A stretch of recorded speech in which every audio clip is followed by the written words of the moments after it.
અહીંયાની વિકાસની વાત હમણાં પ્રમુખ સાહેબે કીધું કે અહીંયા 15-17 કરોડ રૂપિયાની ગ્રાન્ટ આવી છે. સાહેબ જ્યારથી ભાજપમાં આવ્યા ત્યારથી જ એમને ગ્રાન્ટ મળે. સ્વાભાવિક છે ને, આપણી વિરુદ્ધ હોય તો ગ્રાન્ટ કઈને મને આપી હોય.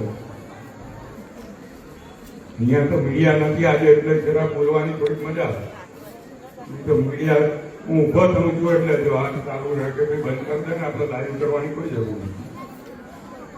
લાઈવ માંથી પછી એ મીડિયા વાળા લે છે પછી એક કે છે કઈ પણ બોલીએ એટલે એક મર્યાદા આવી જાય છે.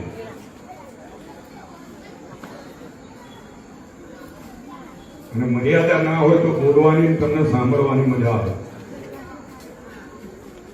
નહીં તો પછી તમે સાંભળવા આવ્યા હોય ને હું ધીરું ધીરું બોલું એટલે તમે કોઈ સજેશનમાં આવે તેમ નથી હોય. 2017 જેવું નથી બોલતા એવું ને, કારણ કે હું જે બોલતો હતો 2017 એના કારણે તો સમરબંધીને ઘેર મોકલ્યો હતો આ વિસ્તાર. મેં તો મેં કીધેલું કે જયારે હું આવ્યો ડભોઈમાં તે દિવસે નગરપાલિકામાં 36 માંથી 4 ભાજપના સભ્યો હતા. 4 ગણવામાં. તાલુકા પંચાયતમાં 20 માંથી 4 હતા. જિલ્લા પંચાયત 4 માં 0, એપીએમસી 0.